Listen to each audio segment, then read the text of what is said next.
Discover Mongolia. Нийслэлийн засаг даргын тамгын газар Монголын барилгачдын холбоо үзүүлж байна. Хотын төв ажил хэргийн уулзах албаны хүний яриа. Худалдаа, түрээс, худалдан авалтын хөтөлж, барилгын салбар дахь бизнесийн боломж, амжилттай бизнесийн хөгжил, дэвшилдэг технологи, хотын асуудал, гэр хорооллын дахин төлөв, барилгын салбарын чиг хандлага, хөгжлийн гац, хэрэгцээ танин мэдгүй мэдээлэл, үйлдвэрлэх хөрөнгийн бодит үнэлж, өнгөлөг ирээдүйн шинэ хотын төвийг бүтээлцэн. Хот болон барилгын төрөлжсөн B&C хөтөлбөр.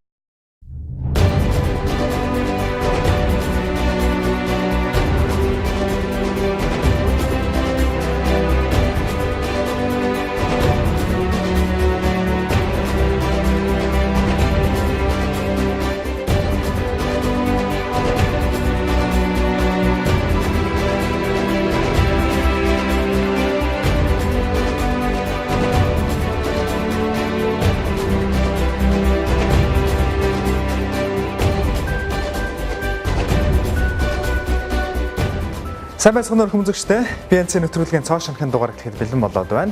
Өнөөдрийн дугаарт нийслэл хүрээ баруун зүүн гэсэн хоёр хэсэгтэй болж хуваагдсан талаар түүх, мөн Оросын консул Монголд хэдэн онд орж ирсэн, Монголын анхны байрлал байшин хаана яаж баригдаж байсан талаар сонирхолтой мэдээллүүдийг хотын түүх болондоо бэлдсэн байгаа. Бидний уламжлуулсан булангууд болох стандарт, мөн үндэсний үйлдвэрлэгч булангууд өнөөдрийн дугаарт багтсан байгаа. Ингээд нэвтрүүлэг маань эхэлж байна. Хотын түүхээр иргэн альцгаая. Их хүрээ гэж нэрлэж байгаа энэ одоо зүйлд бол хоёр дотор нь бол хоёр хүрээ байгаа. Нэгдүгüрт нь бол зүүн хүрээ 30 аймаг буюу энэ гол хүрээ одоо байгаа. Тэгээд 1778 онд хүрээр суурьшны дараа буюу 1836 оны үед бол энд байгаа одоо хүрээ бол толгойтын амар нүүрсэн байдаг. 1820-с 1825 оны үед их хүрээний баруун талаар Дамнуургачин хэмээх харийн худалдааны иргэдийн хороолол үүсжээ. Маймаа хотоос Дамнуурган дээр бараагаа хийн ирж зах дээр зардаг байсан хятад худалдаачид олон байсан тул энэ газрыг баруун Дамнуурчин гэлцэх болсон байна. Харин тэдгээр худалдаачид эхэндээ зөвхөн 8 хийн гэж авсан газартаа явандаа суурших болсон нь өөр шашинтай харь хүмүүсийг салхиныхаа дэд талд гаргахгүй гэсэн шарын шашны лам нарын дургуутслыг хүргэжээ. Хүрээг дахин үлгэх юм уу эсвэл худагдыгаа баруун Дамнуургачны салхины доороос зайлуулж өөр ариун нутагт залах гэсэн лам нарын ирмэлзэл биелэлээ болж 1838 онд 5 дугаар богд лувсан цүлтэм жигмэдэд их хүрээний баруун дэнж дээр ногоон паалан дээвэртэй шинэ ордыг барьж өгсөн байна. Энэ нь тэр үед хаан эзний зарилгаар барьж бүтээсэн сүмийн дээвэр буюу тохон томилсон хүний ордныг ногоон паалангаар дээвэрлэдэг ёс төртөө байсантай холбоотой. 5 дугаар богдын ордонтой хамт зүүн хойд талд нь нэгэн том дуганыг барьсан байна. Үүнтэй холбогдуулан зүүн хүрээний зарим датсангууд лам нарынхаа хамт андан тэгчлэн хийдийн газар нүүж ирснээр зүүн хүрээний лам нарын гэр хорооллын өргөжилд саарсан гэдэг. 1855 онд 5 дугаар богд их хүрээний хуучин ордон руугаа буцаж нүгтээ хэд хэдэн датсан 2250 мянган лам нарыг үлдээн суулгаж түүнийг гандан тэгчлэн хийд хэмээн нэрлэжээ. Ийхүү их хүрээ нь баруун зүүн хүрээ гэсэн хоёр том хэсэгтэй болжээ. Хүрээнд одоо суурьсан хүрээнд өөрийн гэсэн тийм хорооллыг бий болгосон дараагийн гадны иргэд бол Оросууд байгаа. Тэгэхээр Оросууд бол 1860 онд анхны консул сайд одоо ирж суурьших болсноос шалтгаалаад Орос хороолол бий болсон байна 1860 онд. Тэгээд Орос хороолол бол яг тэр зүүн хүрээ аймаг хятад хороол буюу Маймаа хот хоёрын дунд бол одоо консулын дэнж гэж нэрлэж байгаа. Тэгээд ингээ консул сайд ирж суурьсан шалтгаалаад энийг консул гэж нэрлээд ингэж ийм одоо хорооллыг үүсгэсэн. Энэ хороол ямар онцлогтой вэ гэхээр хүрээний анхны одоо Европ хийцийн байшингуудын ийм хороол гэж хэлж болно. 1863 онд анх Оросын консул зориулж барьж байсан нийслэл хүрээний хамгийн анхны Орос хийцийн байшин одоо хүртэл хадгалагдсаар байдаг юм байна. Тэр бол яг миний дэргэд юм байгаа байшин байна. Барилгын хувьд бол яг одоо кино үлдрээс холгүйхан оршдог. Тэгэхээр энэхүү барилга бол 1995 онд дахин сэргээн засварлагдаж 30 өнгө төрхөнд нь оруулаад улсаас хамгаалтанд авсан гэдэг хэдий ч одоогор бол хувийн бизнесийн байгууллага байрлаж байгаа юм. За хүрээний Европ эцсийн түүхэн дурсгалд бас нэгэн байшин өнөө хүртэл хадгалагдсаар байдаг. Энэ бол та бидний сайн мэддэг цэргийн госпиталийн эмнэлгийн яг баруун талд орших. Одоо миний ард харагдж байгаа П хэлбэрийн байшин байна. Энэ бол Монголд үйл ажиллагаа явуулж ирсэн анхны гадаадын алт холбоотой компани болох Монгол Орд компани Ops-д байрлаж ирсэн юм байшин. Тэгэхээр энэ байшинд 1920 онд баруун өнгөрөн нийслэл хүрээнд анх орж ирээд бас байрлаж байжээ. Ингээд 1923 онд Жанжин Сүхбаатарыг насаарах үед бас энэ байшинд задлан шинжилгээ хийж байсан ийм түүхтэй.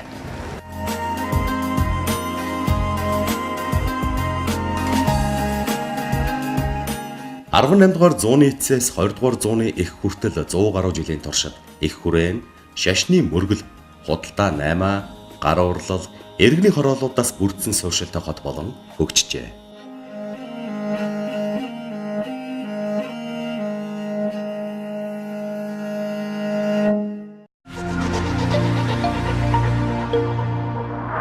Манай нэвтрүүлэг дугаар бүртээ та бүхэнд нийслэхтийгоо дүүхийг цурал болгон танилцуулж байгаа үлээ. Та бүхэн үргэлжлэлийг дараагийн дугаараас хүлээн авч үзээрэй.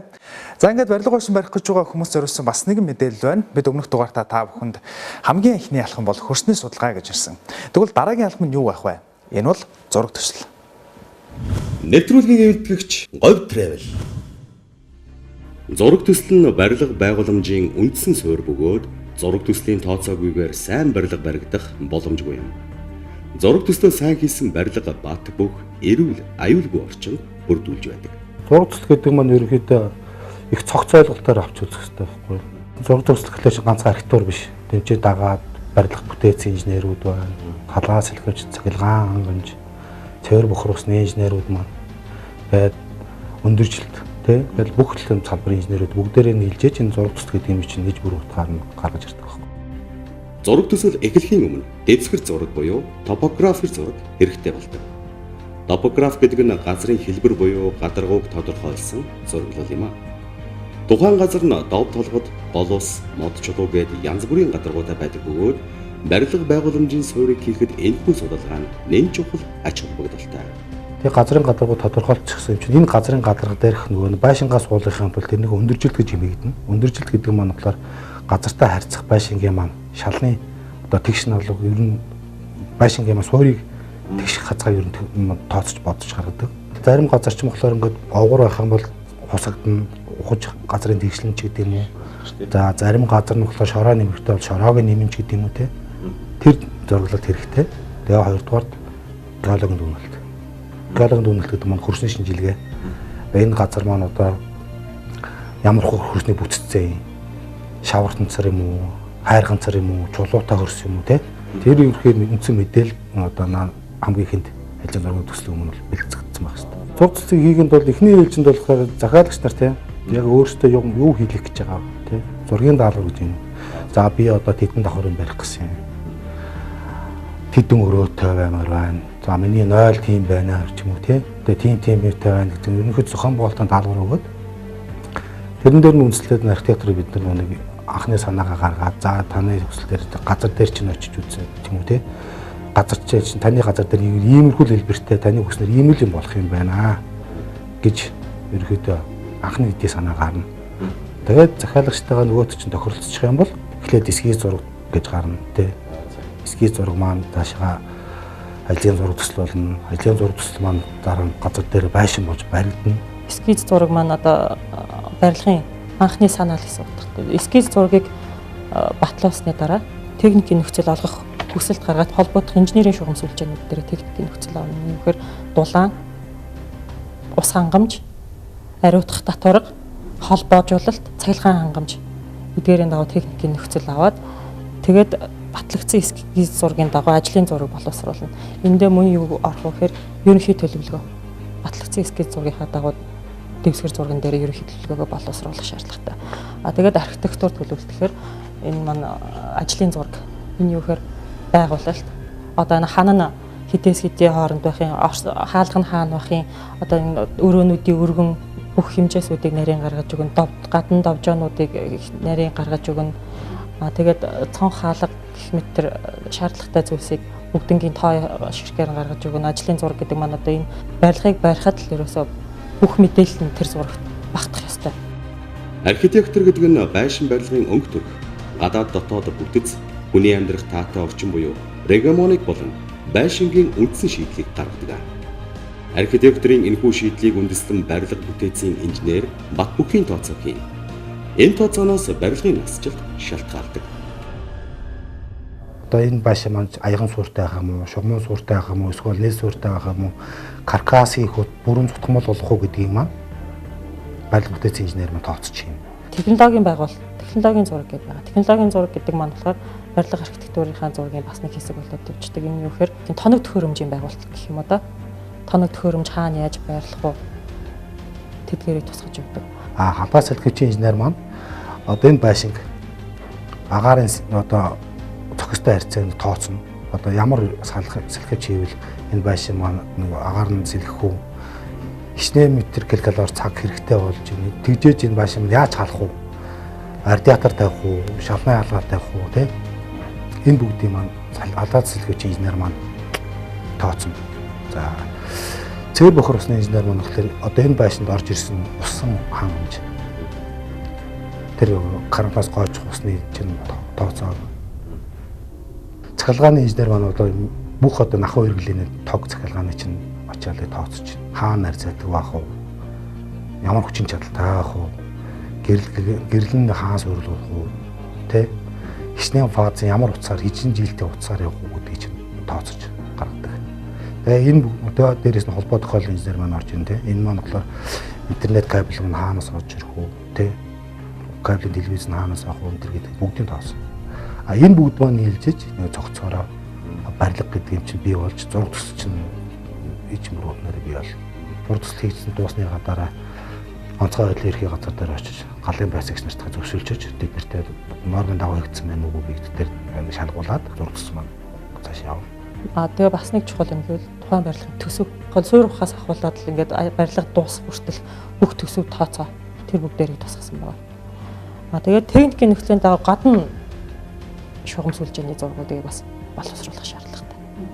Энэ юу гэхээр гадна дулаан хангамж, цахилгаан хангамж, ус хангамж, холбоо бариудах татварга эдгээрээ бас боловсруулж холбогдох байгууллагуудаас зөвшөөрөл авсан байх хэрэгтэй. Барилга баригдах үйл явцад нэг чухал асуудал бол зохиогчийн хяналт байдаг юм. Архитекторуудын хувьд 2-3 үе шатанд хяналтаа хийдэг бол барилга бүтээцийнхэн үе шат болгонд зохиогчийн хяналтыг хийдэг. Өөрөөр хэлбэл инженерүүд захиалагчийн хамтаар давхар болгоны цутгалт хийцэнд зургийн талаас хяналт тавьдаг. Тэгээд ерөөхдөө ингээд бүх одоо нэг төрөний яриад байсан тэр барилгын инженерүүдэд, халгаан сэлгэвчийн инженерүүдэд, цахилгаан холбооны инженерүүдэд тэднэрт бүгдэнд нь таарсан бүгд нормтой явж байгаа. Сургууль, соёл, эмнэлэг бүгд бид нар ч болохоор жоо олон хүн бууж хэмжээдэг нийгмийн дэд бүтц гэж утгаараа нэг хүнд оногдох талбайгаараа хэмжиж норм нь ерөөхдөө багслагдаж явдаг байхгүй юу. Сургууль гэхэд ч нөгөө 20 м квадрат ч юм уу тий. Цэцэрлэг ч 6-8. Эмнэлэг чинь дандаа ор хүнээрээ тий нэг хүн оногт талбай гэдэг чинь 6-8 м квадрат. Ягаад гэвэл чи эмнэлэг орч учраас тий дандаа өвчтөй хүмүүс байдаг учраас агаараа орон зай гэдгийнх нь тий жоохон тийм том талбайтай ч юм уу тий. Тэг бүгдэн дээрээ тэр нормчлаа заагдсан байдаг. Тэгээд тэд нар чинь дагуул уйлдуулаад нөгөө нэг сургууль цэцэглэгч хүүхдүүдийг аврам зүгтаалах гарц нь хэд байх уу? Тэг шат хоорондын зай хэд байх уу? Хамгийн урт коридор нь хэд байх уу? Тэг коридор уртхэд одоо жишээ нь 20-25 м-т байна ч юм уу. Тэгжээ заавалч нь эркрац буюу галын аврам зүгтах гарц ч юм уу тийм төлнөөгөө ерөөсөө бүгд нь цаанаасаа загтсан байдаг. Зураг туршлагуугаар хийгдсэн байлгаа нь өөрөө одоо жишээлбэл сүүлд нь асуудал их гардаг шүү дээ. Одоо цэвэр бохирны яаж хийдэг юм ч юм уу халаалт тааш яаж хийдэг юм. Тэрнээс одоо үүдээд ч юм уу хувь нь өртөг өндөр гарна гэсэн үг л дээ. Хүн өөрөө байглаас 5 тухтай орчинг өгүүлж байдаг. Мэргэжлийн зураг төслийн дагуу баригдсан байшин барилга нь таны хэрэгцээг хангаж чадхаас гадна үн цэнэ хизээж алдахгүй. Нэвтрүүлгийн ивент тэтгэгч Дундгол шилтгэн. Үзэгч танд орчин үеийн барилгын стандартыг бүх талаараа бүрэн хангасан Дундгол шилтгэнийг танилцуулж байна. Дундголын хөвөөнд байрлах Дундгол шилтгэн нь хотын төвөөс 2.5 км-т байрладаг. Үндэсний соёл амралтын хүрээлэн 1.5 км. Төв цэнгэлдэх хүрээлэн 1 км-т байрладаг юм а. Бусад худалдаа үйлчилгээний байгууламжтай богино зайд оршдгоороо таны амьдралын ая тухтай байдлыг хангах болно. Мөн нийтийн тээврийн үйлчилгээ болон авто замын сүлжээнүүдтэй ойр байрладаг нь таны завгүй амьдралын цаг завыг хэмнэнэ. Хотын дуу чимээнээс хол Дундголын эрэгт байрладаг учраас жилийн 4 удиралд цэвэр цэнгэг агаарт та болон таны гэр бүл эрүүл саруул аж төрөх орчныг бүрдүүллээ. Шинээр байр худалдан авах хүмүүсийн хамгийн их анхаардаг зүйл бол байршил билээ. Боловсролын яамнаас өндөр үнэлгээ авсан олон цэцэрлэг, сургууль, дунд голын шилтгэний ойролцоо байдаг нь таны хүүхдийн сурч боловсрох таатай нөхцөлийг бүрдүүлнэ. Бус шилтгэний нэг давхарт англи хэл математикийн гүнзгийрүүлсэн сургалттай соён баг сургууль байрладаг. Тус сургуулийн сурагчдын сурах нөхцөлийг бүрэн хангасан тав тухтай тоглох орчин, заах арга зүй сайтай, чадварлаг багш нартай бөгөөд энэ нь та болон таны хүүхдийн тань сэтгэл ханамжийн баталгаа болж чадна. За ингээд дунд гол шилтгэний бүтэц зохион байгуулалттай танилцъя. 19-р хорооллын үйлчлэгээний төвийн хойно байрлалтай. Төмөр бетон хийцтэй бүрэн цутгамал 15 давхар 390 айлын энэхүү орон сууцнаас та 33 м2 бүхий нэг өрөө байр, 57 м2, 61 м2, 62 м2 бүхий 2 өрөө, 71 м2 3 өрөө болон 100-аас дээш м2 3-аас 4 өрөө орон сууцнуудыг өөрийн сонголтондоо тохируулан худалдан авах боломжтой. Турк улсад үйлдвэрлэсэн тохируулагчтай халаалтын фарм хүссэн үедээ дулаанаа өөрөө тохируулах боломжийг танд олгоно. Эх орны үйлдвэрийн сайн чанарын вакуум цонх танд Монголын эрс тис уур амьсгалыг ажрахгүй давхад тусална. Эрүүл мэндэд сөрөг нөлөөгүй давхар түрхлэгтэй барикадын шал бат бүхийн баталгаа болж чадна. Айл бүр утас интернет кабель холбогдсон. Герман улсын технологиор олон улсын стандартаар үйлдвэрлэгдсэн цахилгаан шатны эрчим хүч тасарсан тохиолдолд гацалгүй дараагийн давхарт нээгддэг бөгөөд өргөгч торосны аюулгүй байдлыг хангах нарийн мэдрэмжтэй шийдэл хийж ашиглалтанд оруулсан билээ. Орон сууцны гадна талбайн гэрэлтүүлэг маш сайн. Автомашины хөдөлгөөн үйлдвэр болон цэнгэний газрын дуу чимээнээс хол учир элдв стрессгүй 50 байдлыг тань хангаж чадна. Харин та хүүхдийн тоглоомын талбай болон саксын бөмбөгийн талбайгаас 50 орчинд тоглох хүүхдийнхээ жаргалтай хоолойг сонсох болно. Дунд голын тогтчлолт нь ойрын жилүүдэд амралт зугаалгын бүс болохоор төлөвлөгдөж байгаа бөгөөд хойд ирэг дээр байрласан манай хотхны ойр орчинд шинээр барилга баригдаж таны харах орчин халахлахгүй гэдэгт итгэлтэй байж болно. Цэвэр цэнгэг агаар тоглох орчин хамгийн таатай байршилтай ирээдүйд үн цэн нь өсөн нэмэгдэх дундаа шилтгэнийг танд санал болгож байна. Агшин бүрт ая тухыг мэдрүүлэх аз жаргалтай амьдралын тань үргэлжлэл дунд гол шилтгэе.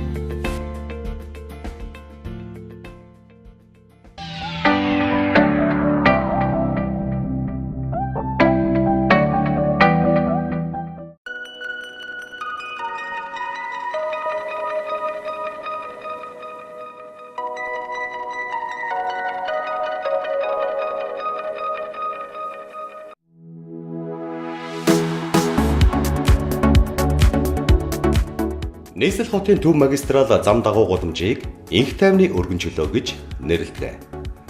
Өмнө нь одоогийн офицерын ордон хаваас дөвшөөдөн хүртэлх зайг хувьсгалчдын гудамж гэдэг байсан бол одоогийн Сеулийн гудамжийг оролцуулан баруун тишгийг нь Сталины гудамж гэдэг байжээ. Их бүтээн байгуулалтын үе буюу 1960 онд энэ хэсгийг инх тайвны гудамж гэж нэрлэх болжээ.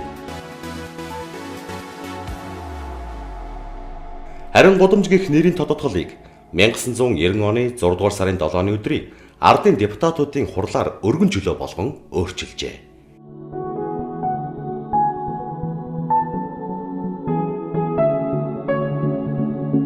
Өдгөө инх тайвны өргөн чөлөө нь Чингисийн талбайн урд талын замаас баруун тишээ 22-ын товчоо, зүүн тиш Баянзүрхийн товчоо хүртэл Улаанбаатар хотын баруун зүүн хязгаарыг холбосон хамгийн урт үргэлжилсэн гудамж юм.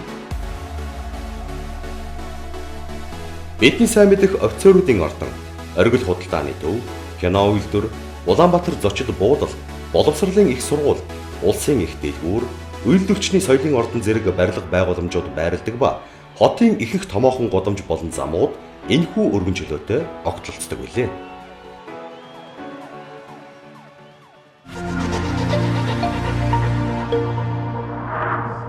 Хүмүүр эрүүл тав дахь орчинд амьдрах хэрэгтэй. Харин энэрхээ бид наазахын зүйлүүдээс мэддэг байх ёстой. Ингээд таны гэрийн ая тухтай эрүүл орчныг бүрдүүлэх бидний зайлшгүй мэдэж байх ёстой стандартуудыг хамтдаа сонирхъя. Ингээд орон сууцны стандарт.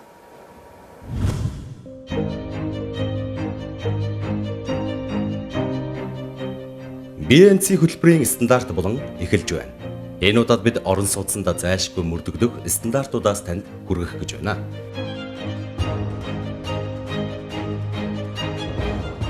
Тааз. Барилга байгууламжууд зориултаас хамаарна таазны өндөр нь харилцан адилгүй байдаг.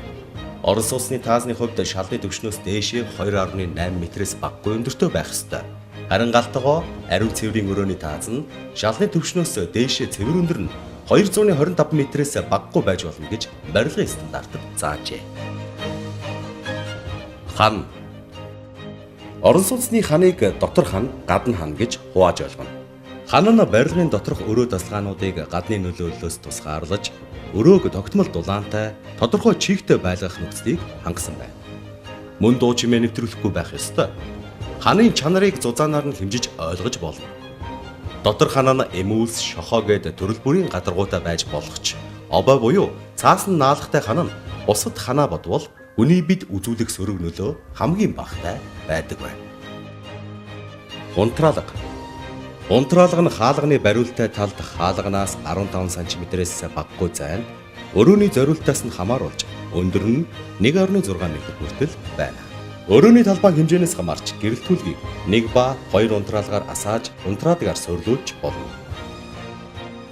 Хаалга. Орос улсны зориулттай хаалга нь модон, вакуум болон бидний нэрлэдгээр бүргэд хаалга байж болно. Гадна хаалга нь гэрийн дулааныг хадгалах үүрэгтэйгээс гадна өдөр тутмын онгой хаах эдэлгээг сайн даах үйц бат бөх чанартай байна. Гэрийн дотор хаалганууд дотогшоо эсвэл гадагшаа онгодог байж болох ч ариун цэврийн өрөө болон гадна хаалга заавал гадагшаа онгодог байхаар суйрлагдах шаардлагатай. Зайлшгүй нөхцөл байдал үүссэн тохиолдолд гаднаас хэн нэгэн онгойлгох боломж бүрдүүлэх ёстойг анхаараарай. Шал. Орос улсны шал нь олон жилийн эдэлгээ даах үйц бат бөх чанартай байна. Шалны хужалтын дотор засал нь баркиатан, хулдаасан, плитан гэх мэт олон төрөл байж болно. Хамгийн гол нь дуу тусгаарлагч дулаан хадгалалт сайн байх ёстой. Өрөөнүүдийн шалнууд нь нэг ижил түвшинд байх ёстой бөгөөд харин ариун цэврийн өрөөний шал нь баг зэрэг дотогшоо налуу байна. Энэ нь ус алдах эрсдэл гарах үед усыг бусад өрөө рүү халиулахгүй байх зорилготой юм а. Хамтран ажиллагч байгууллага Media Properties. Нийслэл хот маань өдрөөс өдөрт өргөжин тэлж, хөгжин дэвжиж, бидний ая тухтай сайхан амьдрах боломж нөхцөлийг бүрдүүлсэн олон хороолол хотгонууд сүндэрлсээр байгаа үлээ. Ажилрагчийн бүхэн зориулсан шинэхэн орон сууц баригдаж энэ оны сүүлээр ашиглалтанд орох гэж байна. Ингээд энэхүү шинэхэн орон сууцтайгаа танилцъя. Орчин үеийн барилгын стандартуудыг цогцоор нь хангаж чадсан өндөр сууц орон сууцыг танд санал болгож байна.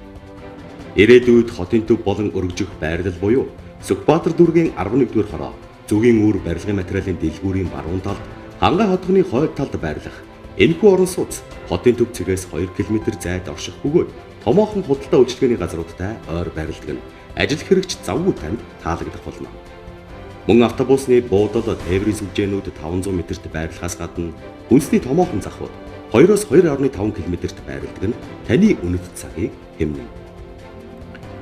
Улаанбаатар хот Сүхбаатар дүүргийн 11-р хорооны гэр хорооллын дахин төлөвлөлтөнд орсон бөгөөд тун удахгүй бүтээн байгуулалт хийгдэж нийслэлийн өнгө төрхийг чимэх олон улсын стандарт бүхий хороолол болон өргөжих юм а. Бодолтой үйлчилгээний энэ бүсэд танд санал болгож байгаа орон сууц нь 15 давхар бөгөөд нэг давхартаа худалдаа үйлчилгээний төвтэй байх юм а. Тус орон сууцны захиалга дуусаж байгаа бөгөөд 3914 м2 нэг өрөө, 59.9 м2 хоёр өрөө, 8081 м2 3 өрөө цөөхөн орон сууцнда захиалга авч байна. Орон сууцны ойр орчинд буюу 1-1.5 км-т улсын болон хувийн цэцэрлэг сургууль олон байдаг нь бас нэгэн давуу тал юм. Тус орон сууц нь бүрэн цутгамал бөгөөд 8 баалын газар хөдлөлтөнд тэсвэртэй. Энэхүү барилга нь 2016 оны 4-р улиралд ашиглалтанд орох тул та бүхэн 30% урьдчилгаагаа төлөөд ирээдүйд үн цэн нь өсөн нэмэгдэх тав тухтай тоглог орчинд сэтгэл хангалуун амьдарцгаая.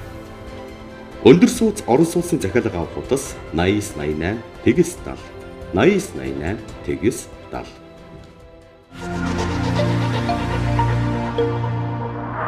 Бид үндэсний өндөрлөгчтэй танилцуулахдаа үргэлж баяртай байдаг. Орчин үеийн хотуудын нэг үзүүлэлт бол барилга байшингийнх нь гадна үзмж байгаа. Тэгэхээр энэ гадна үзмжийг зохицлоодог зүйл бол мэдээж барилгын гаднах фасад. 2013 онд Монголд анх удаа чулуут өнгөлгөөний үйлдвэр бий болсноор манай барилгын салбарынд маш олон давуу талуудыг авчирсан байгаа. Ингээд энэ үйлдвэртэй танилцъя. Нэвтрүүлгийн ивент тэтгэгч дунд гол шилтгэн.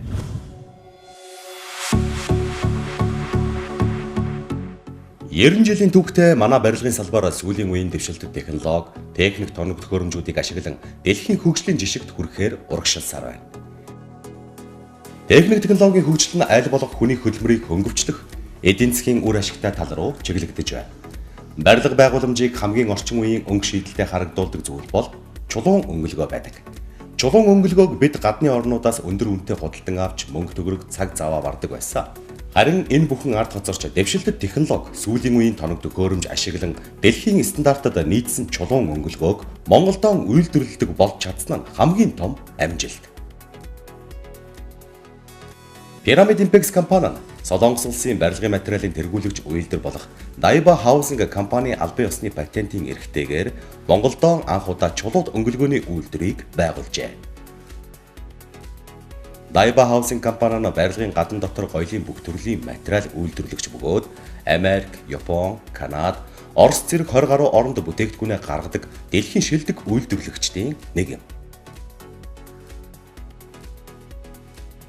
Орчин үеийн дэвшилтэд технологид тулгуурласан Монголын анхны чулууд өнгөлгөөний материалын үйлдвэр ашиглалтанд орсноор их орны бүтээн байгуулалтын ажлуудыг үндэсний үйлдвэрийн барилгын материалаар хангаа зогсохгүй, энэ төрлийн бүтээгдэхүүний импортыг орлох, үнийг тогтвортой барих, нийлүүлэлтийн тасалдал үүсгэхгүй байх бололцоо олгож байдгаараа чухал ач холбогдолтой.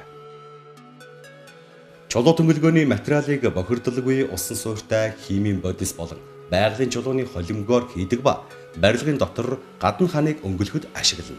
Чулууд өнгөлгөөг дулаан тусгаарлагч хөөсөнцөр, шавар, тор, гүрүүнд явсны дараагаар гүйцэтгэнэ.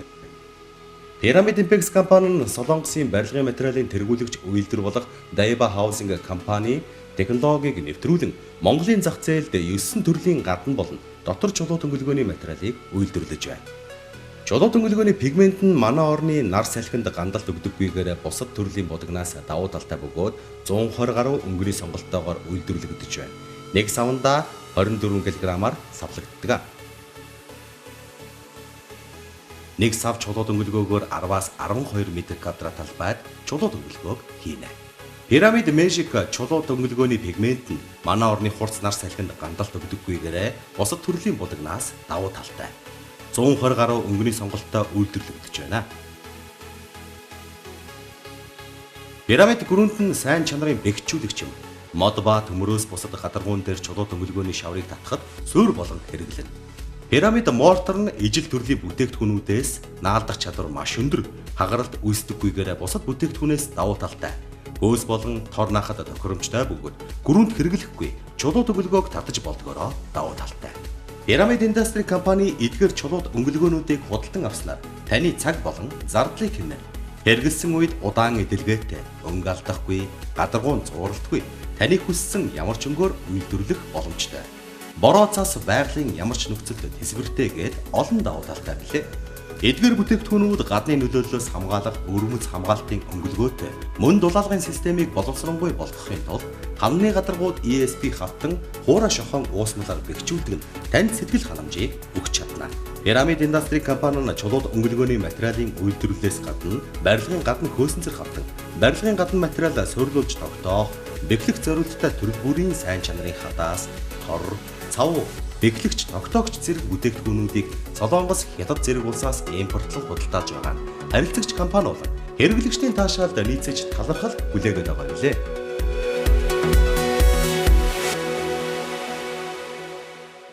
Хамтран ажиллагч байгууллага Техник зууч компани.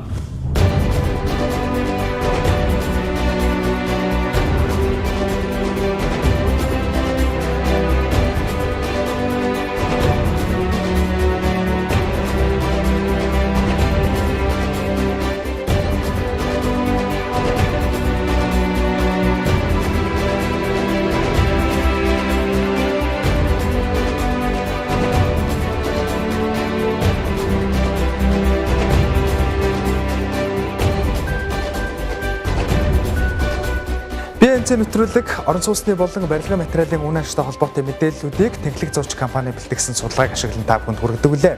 Тэгэхээр бид дараагийн дугаараараа та бүхэнд эдгээр бодит үн ханшийн мэдээллүүдийг цаг алдалгүй сар сараар нь хүргэж явах болно. Ингээд BNC нэвтрүүлэг энэ хүрээд өндөрлөж байна. Өнөөдрийн дугаартаа хамт байсан та бүхэнд баярлалаа. Хамтдаа нийслэл хотоо хөгжүүлцгээе.